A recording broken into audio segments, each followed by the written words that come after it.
So, hi Wow Life, another video, another share guys, another POV. So, ngayon magbibigay tayo ng point of view dito sa kakapasok lang na balita na para sa akin medyo nalulungkot ako kung sino man itong tatanggalin ni Kalinga Prab. Pero syempre guys, bago ang lahat, don't forget to support and subscribe Kuya Val Santos Matubang at Ina Vlog, Kalinga Prab, Kalingap Edo, Kalingap Dan, Kalingap Jomar, at sa lahat ng team Kalingap. Syempre, maraming salamat sa support at pagmamahal niyo sa aming mga Kalingap reactors. Ngayon guys, medyo nabahala ang iba dito dahil baka matanggal ang kanilang mga ludi. Pero alam nyo, one thing for sure is hindi yan si Beyonce, hindi yan si Joy, or hindi yan si Carla. Di ko lang sure sa iba ha. Hindi ko rin sure kasi hindi pa naman nag-live si Kalingap Prab about this para mabigyan ng linaw kung sino sa Kalingap Angel.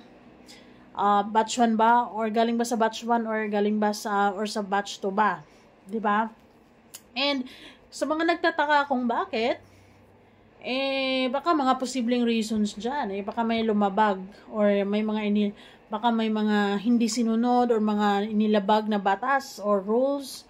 'Di ba? Syempre may mga rules yan or hindi na siya pasok or hindi na siya angkop bilang isang Kalingap Angel, ganon. Kaya kailangan na siguro siyang bitawan ni Kalingap Prab. Pero don't you worry kasi manatili siyang Kalingap beneficiary. Alam nyo guys, malaking chance kasi, malaking bagay kasi bilang makasama ko or bilang mapasama ka sa Kalingap Angel. Kasi malaking malaking tawag nito, chance na mabigyan ka ng love team or tatangkilikin ka ng mga tao since Kalingap Angel is talagang sikat na yan dyan dito sa Kalingap, 'di ba?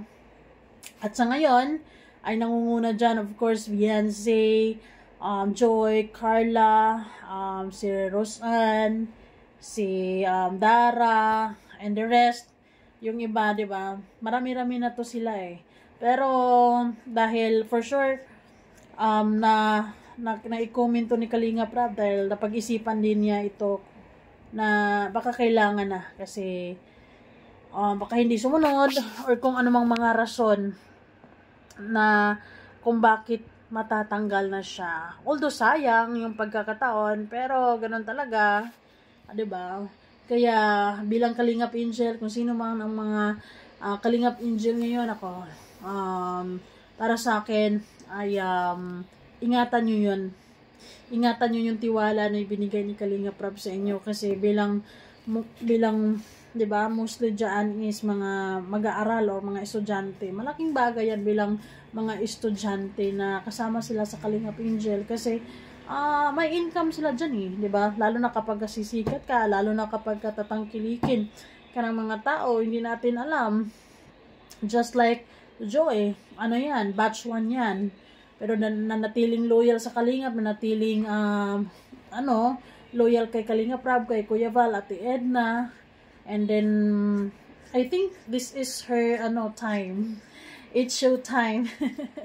Ito yung pagkakataon niya na talaga namang ngayon nag-boom yung career niya kasama ang love team niya na si Kalingap Dan, na kung saan ay talaga namang mararamdaman natin na may pagtingin para sa isa't isa. Kaya yun yung aabangan natin kung hanggang sana abot ang kanilang pagmamahalan.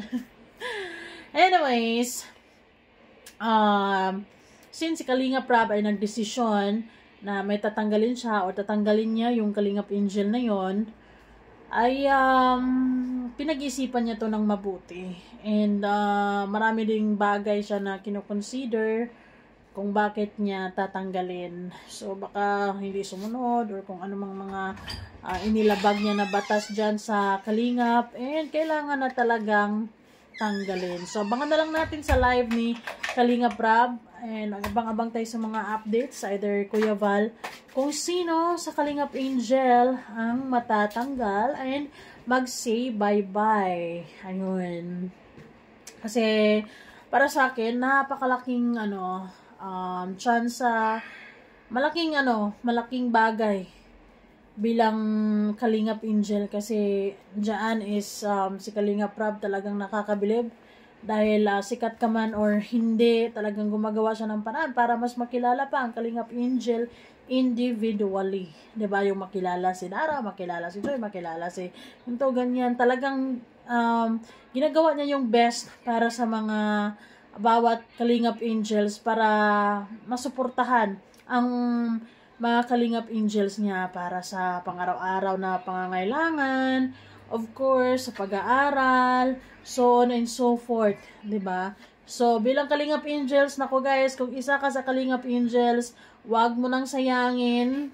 That's a one step ahead para magkaroon ng extra income sa buhay din, lalo na kapag sumikat ka, lalo na kapag makilala ka, lalo na patok yung love team mo, ay talaga namang magkaroon ka ng maraming sponsors, more blessings, 'di ba? So basta lang, kung hindi man ngayon ang time mo para sumikat, darating yung time na talagang it's your turn. parang kay Joy, ang best example diyan is si Joy kasi si Joy talagang from batch 1 and then lately lang talaga siya nagkaroon ng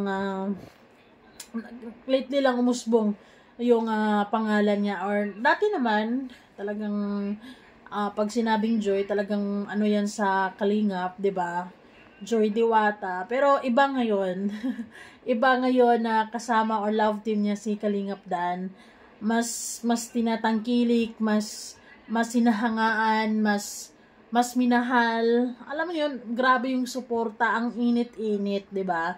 And lalo na kay Beyonce or Carla, ito yung mga kumbaga tawagin ay big tree sa Kalingap, big tree ni Kalingap Rab. So talagang actually lahat naman is inaalagaan niya yun isa't isa para ma-provide yung mga pangangailangan nito, lalo na sa gastusin sa pag-aaral. Kaya individually niyang binablog ang mga Kalingap Angels niya para makilala, and actually give and take yan because sabi nga ni Kalingap Rab, itong mga love team niya is also a charity, which is true naman, 'di ba? Malaking true. So sana ayun, wag kayong mag-alala dahil lalo na kung sino man yung mga sikat nga Kalingap Angel ngayon, hindi yan matatanggal. Kasi ibig sabihin is yung so far naman sa tatlong sikat dyan sa Kalingap, dito sa Kalingap, ay pare-parehas naman na mababait, and wala man akong naririnig na may ganito, may ganyan. So hindi siguro sila, siguro iba, maybe baka magtrabaho sa ibang lugar, maybe may ibang priorities, mga ganun. Magiging klaro lang yan sa ating lahat kapag si Kuya Val or si Kalingap Rab na ang mag-live, may paliwanag niya kung bakit. Pero ngayon let's wait and see sa mga ganitong balita, dahil although nakakalungkot, pero gano'n naman talaga, no? People will come and go, and siguro may mawala, may dadating, may mawala, may dadating, gano'n lang naman yun. Anyways guys, keep on watching sa bawat vlogs ni Kalingap Rab, sa Danjo, sa Edsy, sa Jomcar, and the rest, sa lahat ng mga love teams and Pau, and sa lahat ng mga uploads ni Kalingap Rab. Kasi sa bawat uploads na yan, kung sino man yung andoon, is nakakatulong o malaking tulong yan. Diba? So, yan lamang guys. Maraming salamat. Si Kalingap Rab naman ay hindi, naniniwala ako na hindi naman yan basta-basta tatanggalin kung walang rason, 'di ba? It has a big reason kung bakit. So hayaan na lang natin.